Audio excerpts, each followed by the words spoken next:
Hi, I'm Sam from Interpol, and this is Records in My Life. How are things on the West Coast? I hear you moving real fast. All times claim making that nothing else will change. But speaks about travel, yeah, we think about the land. We smart like all people's feeling real time. You really love Here, you know the concept of the show? Were you briefed on the? It has to do with like important. It's all it's all about albums. Thank you so much for being on the show. My pleasure. And how is life treating you? I can't complain. Life is pretty good. Just back from Australia, I understand. Yes, that was it was an incredible tour. It's always fun going there, but man, those flights they're very trying. It's a long. It's long. Yeah. It's always longer than you think it is. And let's just continue. Like, I'm going to go right into the drumming thing. But you grew up and you spent some time in Florida, right? In Miami, yes. In Miami, yeah. And you were, and correct me if I'm wrong again, but you grew up with Brian Warner, aka Marilyn Manson, and yes, didn't grow up with him. It was. I was around. We shared my band at the time, which was called the Holy Terrors, shared management with Marilyn Manson. And Brian introduced me to the first girl I ever fell in love with. Wow, yeah. Nice. So, didn't you almost play? And that was it closer? He asked me to join a couple times. He did. Yeah, and it was around 1994, and I had been in a band for 5 years, and the music was so much different that I just didn't see where I would be able to fit in with integrity to the Marilyn Manson fold. I didn't know what serial killer name to adopt with the actor, you know how they right. names. Oh, right. You all had to have the names. That's right. Really, I know. I was at a loss, so that's probably why I turned it down. I know you seem too calm and mild mannered to kind of like adopt a serial, but you never know, right? Yeah, it was. That was. I mean, I appreciated, his whole concept, but I just didn't see how I would fit in convincingly. So let's talk about this show is about vinyl, about records, albums. Sure. Let's talk about your latest record. You worked with a new producer on the record. You worked a lot with Peter Kay, in the back. But what drew you to working with? Give us a name, please. What drew you? Dave Fridmann. Yes, Dave Fridmann. What? Yeah. So I was a big fan of Mercury Rev, and always knew that he was involved in the production aspects. And then over the years, there's so many great records that he produced: Flaming Lips, Mogwai, Tame Impala, and Spoon. And so it kind of came back around. I don't know how the conversation started, but there was talk of just working with a producer, more so than we ever had in the past. And Dave Fridmann came up, and of course I was a big champion of that. And we had many conversations internally, and then would FaceTime with Dave, and then started sending him demos and stuff. And he obviously knew what to do. Like, he knew how to keep Interpol and kind of do his Dave Fridmann thing. And what was pretty interesting was that he kind of opted to keep things really raw and simple, as opposed to like a Flaming Lips production, which is very layered, and there's sorting through things that are derived electronically and in the analog realm. And for us, it was just performance of the song, record, get it right, next track. And he's just an amazing recording engineer, and his sensibilities as a producer are far more advanced than I thought. Interesting. Yeah, he's just he was just the right partner for the task. Is there a favorite album, go-to album for Fridmann that Fridmann? Fridmann on Fridmann, or for me? Fridmann on Fridmann. For you, like, what would be your number one? It would be probably the Soft Bulletin, the Flaming Lips record from, what was it, 98, I think. Just the opening with the big old overdriven compressed drums, which I finally got the skinny on how they did that all these years later, and it was amazing. It was one microphone. Wow. It's one microphone and just compressed to hell. And I was like, I thought that it was just so complex of a mix and muting different channels, and it was just like, no, that was one mic, fader up, and then muted, and just back to the. I'm getting technical here. No, it's but back to good. the dry mix of the drum kit. What would be a favorite soundtrack of yours? I think most recent is the Scarlett Johansson movie. Was it Below the Skin?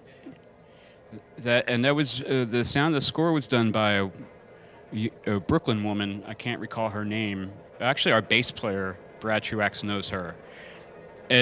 When I was in the theater, I watched it alone. Went to the theater alone to see the film, and I couldn't tell if it was synthetic or organic. And it turned out that she did it with strings, but the sensibility of it, the way it plays down, it could have been a synthesizer. And just there's a lot of weird arpeggios and just I guess the timbre of the music itself was just really well married visually. And I think that's probably in like the past 10, 15 years, probably the best score for me. I'll have to check that out. Yeah. Well, we pride ourselves on, it's a show about music. It's an educational show about music. We like to get people to discover new music. That's a great tip. It's just good. great because you just can't tell at first like what you're hearing. I mean, you can hear what's being played. You can hear it's very crystal clear. The notes are very well articulated, but it's like, what kind of instrument is that? And I think that's brilliant. And then when it turns out to be something as classical as strings, like violins and such, that's even more amazing. Because she just blew some envelope way out of the water with something so traditional. And what's an album? You lived in New York City. I know you weren't born there, and I mean, you sing a little bit about, obviously, everybody knows how you sing about New York City a little bit. But what album, the band doesn't have to come from New York, or maybe the album was recorded there. What reminds you, what's your best New York City record?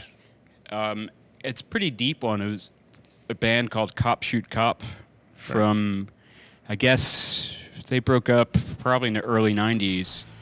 But they had a record called Ask Questions Later that came out, I guess, around 93 or so. And I caught on to it well before I moved to New York. But it was kind of it had a very desolate, ominous feel to it. And it kind of reminded me of New York at night pre-gentrification. Right. When certain areas were just like you don't go there. Pre-Bloomberg. Probably pre-Giuliani. Giuliani. Oh, yeah. Right, yeah. So, and I remember being in New York before I moved there around, I guess it was around 95 or so, and I had put that album on driving across the Williamsburg Bridge, and it was perfect. But it's not like this upbeat, Johnny Thunders kind of celebration, romanticizing, rock and roll in New York City. It's just something altogether really dark and brooding and ominous and, almost like very dystopian, if you will. I like the way you say, because Johnny Thunders there's a bit of a tad of a dark side to Johnny Thunders. There's a contradiction though. Yes. There's a very dark side because of his indulgence, what he indulged in, and the darker side of drugs, and so he was Mr. Escapist, and I think a lot of people love that simple 4-chord, hands in the air, and get drunk. Yeah. And do some drugs, and it's rock and roll, meet a girl, meet a dude, whatever, and do your thing. But Cop Shoot Cop was just like, there ain't none of that. It's hopeless. It's dark. It's grim. Can you have time for a couple more really quick ones? Yeah. Let's do, I know we talked a little bit about it before. I know you enjoy cooking a little bit. Yes. You're a chef, an aspiring chef, or a chef right now? Home cook. So what's a great record to put on when you're, chefing up a meal for you and your wife, for your partner? I would say, being in Canada, I'd say Neil Young is always great. Any phase of Neil Young. John Coltrane is good. Charlie Mingus. I'm not the biggest jazz fan, but those traditional jazz records are really fun to cook to have on. any titles? And we want to give some love to Neil Young because we're in Canada. Any titles you can? Neil Young stuff after the Gold Rush. This Is Nowhere.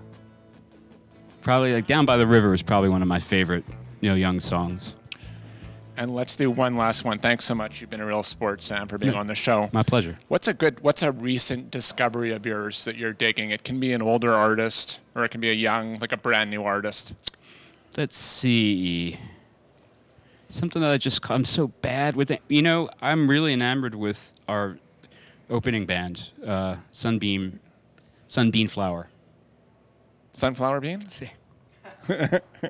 See how enamored I am. They're great. There's something about them that it's almost like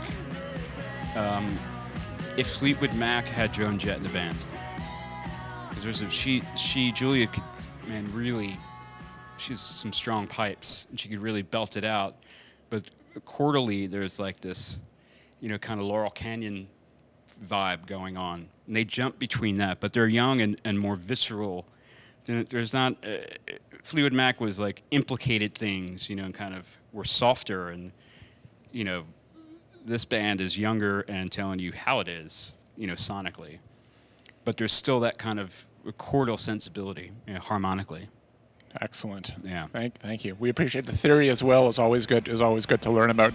And we like to ask our guests for some words of wisdom or advice that you can share with our audience. Be kind. That's great. Yeah. Thank you. Thank you so much. You're very welcome. See you trace that hole up on your chest. Give me goodbye and a kiss. Thank you so much for watching, and please subscribe. And if you're really feeling it, please hit us up on Patreon. Cheers.